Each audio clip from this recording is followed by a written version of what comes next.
જય હિન્દ વિદ્યાર્થી મિત્રો, હું છું હિરલ રાઠોડ અને ફરી આજે આપણે મળીએ છીએ ઇતિહાસના એક નવા ટોપિક સાથે, જૈન ધર્મ. આપણે ઇતિહાસના બે ટોપિક કમ્પ્લીટ કરી લીધા છે, સિંધુ ખીણની સભ્યતા, ત્યારબાદ વૈદિક સભ્યતા, અને હવે આપણે જૈન ધર્મ અને બૌદ્ધ ધર્મ વિશે અભ્યાસ કરીશું. તો અત્યારે આજનો ટોપિક મારો એ છે જૈન ધર્મ વિશે. મેં કોશિશ કરી છે કે જૈન ધર્મ વિશે તમને વધારેમાં વધારે ડીપમાં માહિતી મળે એ રીતે મેં બધી જગ્યાએથી ભેગું કરીને તમને કન્ટેન્ટ આપવાની કોશિશ કરી છે. આશા રાખું આ વિડીયો તમે અંત સુધી જોજો, કારણ કે તમને ખૂબ જ ઉપયોગી નીવડશે. તો ચાલો આપણે શરૂ કરીએ જૈન ધર્મ.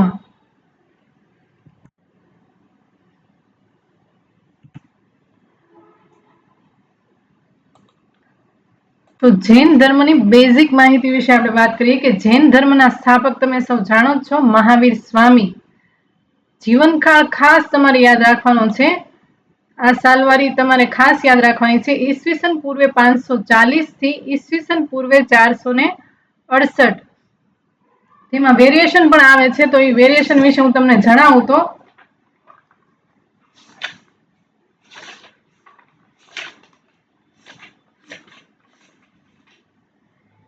જૈન ધર્મના જે જન્મ સ્થિતિ છે એ એનસીઆરટી મુજબ ઈસવીસન પૂર્વે 540 છે, જ્યારે જીસીઆરટી મુજબ GCERT મુજબ આ તમારા કોઈ પણ પબ્લિકેશનની બુકમાં નોટ ડાઉન કરવાનું છે. જીસીઆરટી મુજબ ઈસવીસન પૂર્વે 599 છે.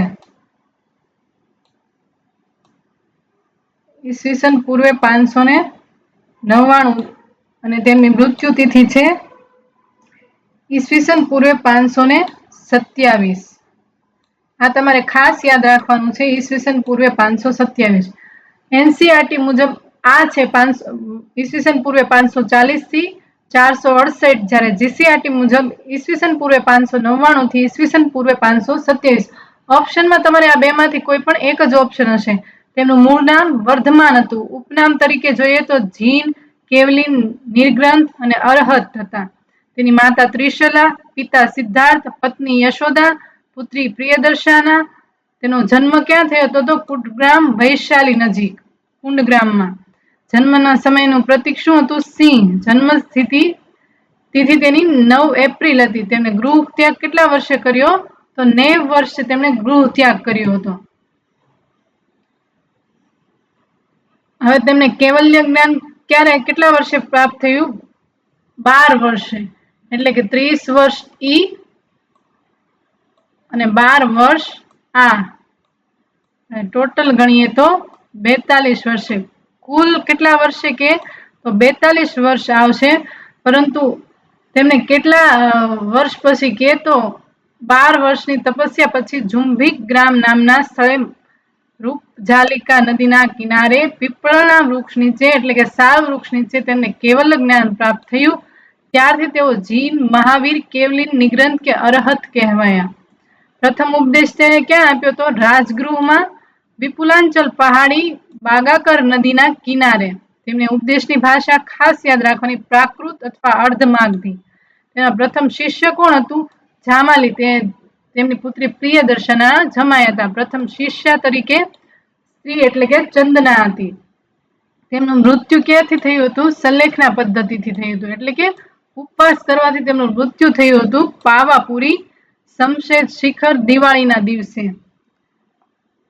સાલવારી શું આવશે? 468 આવશે. આ છે એનસીઆરટી મુજબ. અને જ્યારે જીસીઆરટી મુજબ કહે તો 527 આવશે. પાવાપુરી, શમશેર શિખર, દિવાળીના દિવસે તેમનું મૃત્યુ થયું હતું.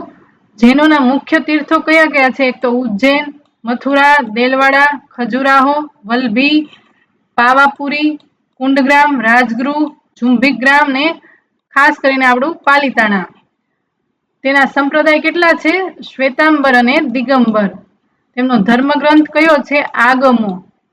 તેમણે ત્રિરત્નનો સિદ્ધાંત આપ્યો, જેમાં સમ્યક જ્ઞાન, સમ્યક દર્શન અને સમ્યક આચરણ, પંચ મહાવ્રતો પણ આપેલા હતા ગૃહસ્થો માટે.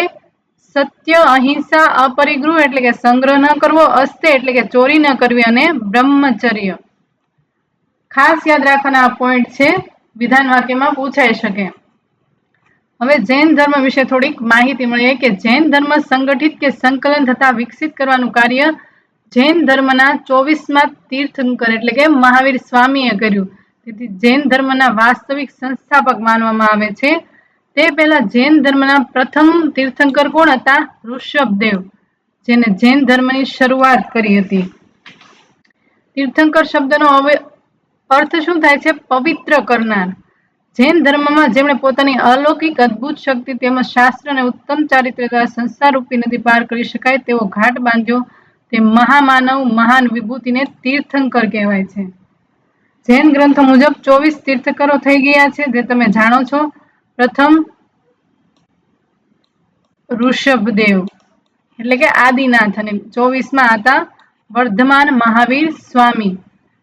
સંસ્કૃતના જીન શબ્દ પરથી જૈન શબ્દ ઉતરી આવ્યો છે, જેનો અર્થ થાય છે વિજેતા, જીતેન્દ્રિય. જેણે ઇન્દ્રિય પર કાબુ મેળવ્યો હોય તેને જૈન કહેવાય છે. જૈન ધર્મ કલિંગ અથવા વર્તમાન જે ઓડિશા હતું તેમાં ઉદ્ભવ થયો હતો. જૈન ધર્મનો ઉદ્ભવ કયા રાજ્યમાં થયો હતો? તો ઓડિશામાં. તેનો ઉલ્લેખ કોણ કરેલો છે? ચીની યાત્રાળુ હ્યુએન સાંગે ઉલ્લેખ કરેલો છે. હવે જૈન ધર્મના બે સંપ્રદાયો પડ્યા હતા પ્રથમ સંગીનીમાં, શ્વેતાંબર અને દિગંબર. શ્વેતાંબરને તેરાપંથી પણ કહે છે, જ્યારે દિગંબરને સમૈયા પણ કહે છે. તો પહેલા વાત કરીએ શ્વેતાંબરની. શ્વેતાંબરના સ્થાપક કોણ હતા? સ્થૂળભદ્ર, જે આગમોને માનતા હતા. પવિત્ર ગ્રંથ છે આગમો, તેને માનતા હતા. તે અનુયાયીઓને મહાવીરને વિવાહિત માનતા હતા. મહાવીર સ્વામી વિવાહિત હતા એવું માનતા હતા. સફેદ વસ્ત્રો પહેરતા હતા શ્વેતાંબર હતા એટલે. કેવલ્ય જ્ઞાન મેળવવા ભોજન જરૂરી સમજતા હતા. 19માં તીર્થંકરને સ્ત્રી તરીકે માનતા હતા. જ્યારે દિગંબરની સ્થાપના ભદ્રબાહુએ કરેલા અને આગમનો અસ્વીકાર. તેના અનુયાયીઓને શું કહેવાતા? દક્ષિણવાલે કહેવાયા. મહાવીરને અવિવાહિત માનતા, નિર્વસ્ત્ર રહેતા. જ્ઞાન મેળવવા માટે ઉપવાસ જરૂરી છે, જ્યારે આ બાજુ જ્ઞાન મેળવવા ભોજન જરૂરી છે. અને 19માં તીર્થંકર પુરુષ માનતા. શ્વેતાંબરનું આવડી જાય તમને, એટલે આ સાઈડ તેનું ઉલટું તમારે યાદ રાખવાનું છે. હવે આગળ વાત કરીએ. જૈન સંગીની એટલે કે 2 મહાસભા યોજાઈ હતી. પ્રથમ મહાસભા પાટલીપુત્ર એટલે કે બિહારમાં યોજાઈ હતી ઈસવીસન પૂર્વે 300માં. ત્યારે કોણ હતું? સ્થૂલભદ્ર હતા. 12 અંગોનું સંકલન થયું. 2 સંપ્રદાયના ફાંટા પડ્યા, એક તો શ્વેતાંબર અને દિગંબર. જ્યારે બીજી સંગીની વલભીમાં ગુજરાતમાં યોજાઈ 512માં. દેવાધીશ્વરમાં શ્રવણના અધ્યક્ષતામાં, જેમાં આગમોનું છેલ્લે સંકલન થયું. આ તમારે ખાસ યાદ રાખવા જેવું છે કે કઈ સંગીનીમાં શું કાર્ય કરવામાં આવ્યું. હવે જૈન ધર્મના કેટલાક સંરક્ષકો તથા પ્રચારકો હતા, તેના વિશે આપણે વાત કરીએ.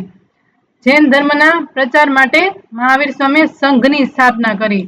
મગધના રાજા મહાપદ્મનાભ, બિંબિસાર, અજાતશત્રુ, ઉદયન તેને સહકાર આપ્યો હતો. જૈન ધર્મને કયા કયા રાજા દ્વારા સહકાર મળ્યો હતો તે નામ યાદ રાખવાના છે.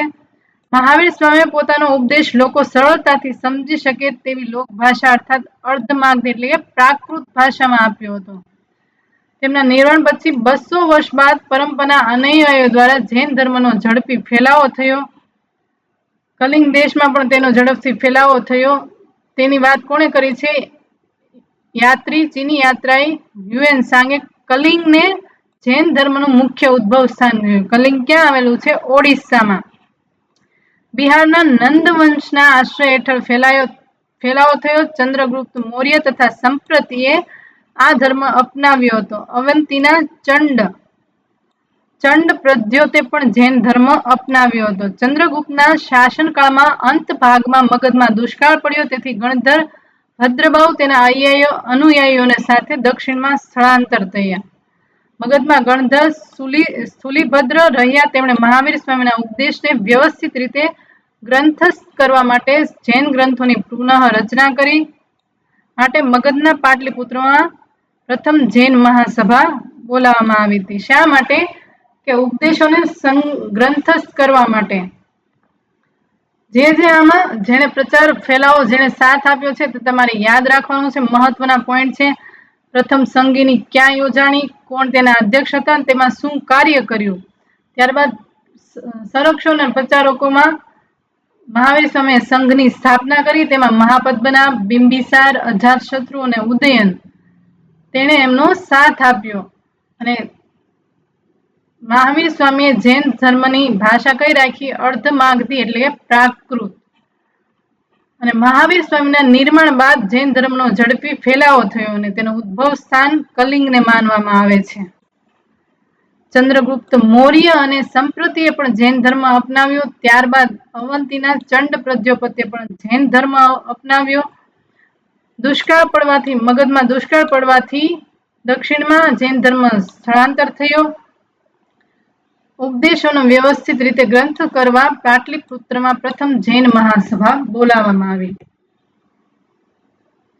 આગળ હજી વાત કરીએ જૈન ધર્મ વિશે કે દક્ષિણમાંથી ગયેલા અનુયાયીઓ પાછા મગધમાં આવતા બંને વચ્ચે સૈદ્ધાંતિક મતભેદ થયો. પરિણામે પ્રથમ સંગીતિમાં એટલે દુષ્કાળ પડ્યો એટલે મગધમાંથી જ્યારે જૈન ધર્મના અનુયાયીઓ દક્ષિણમાં આવે છે ત્યારબાદ દક્ષિણમાંથી પાછા તે લોકો મગધમાં જાય છે ને ત્યારે તે મતાંતર ઉભો થાય છે અને જૈન ધર્મના બે સંપ્રદાયોમાં વહેંચાઈ જાય છે.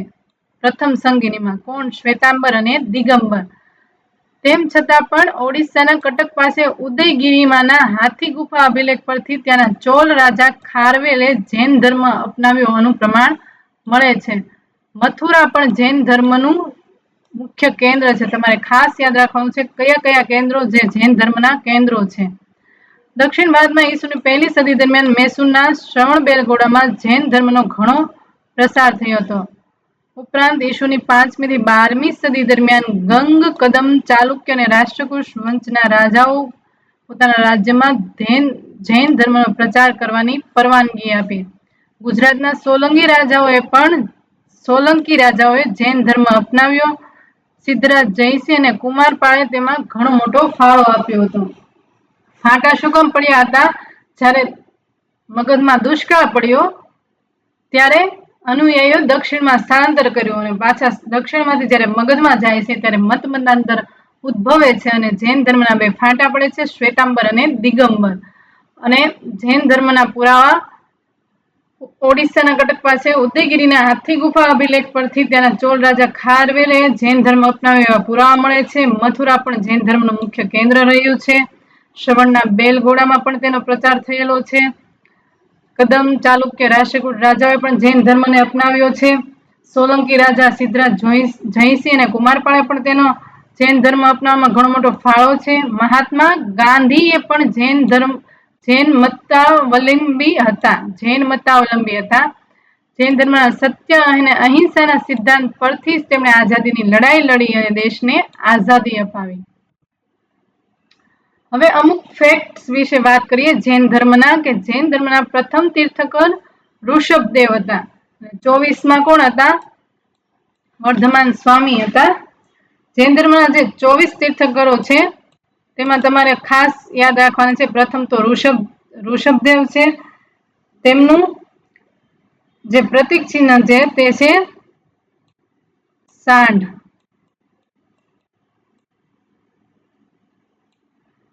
જ્યારે બીજા છે તે અજીતનાથ છે.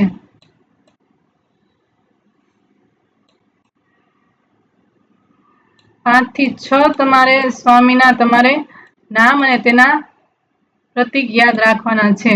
અજીતનાથ, તેમનું પ્રતીક શું હતું? હાથી.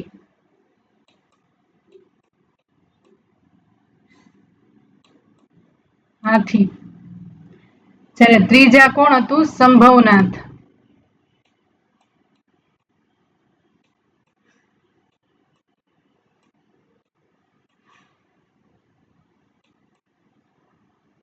મારી ઇતિહાસની પીડીએફની બુકમાં પણ તમને જેટલા મેં લખ્યા એટલા તમારે ખાસ યાદ રાખવાના છે કારણ કે તમને જોડકામાં પૂછાઈ શકે. એટલે 5 થી 6 તમારે સ્વામીના નામ યાદ રાખવાના છે. સંભવનાથનું ચિહ્ન શું હતું? ઘોડો.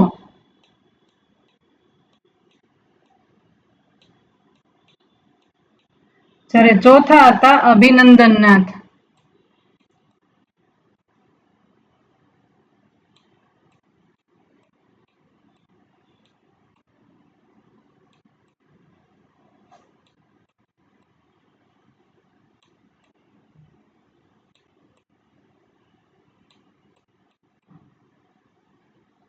અભિનંદનનાથ હતા. તેનું શું હતું ચિહ્ન? વાંદરો એટલે કે કપી.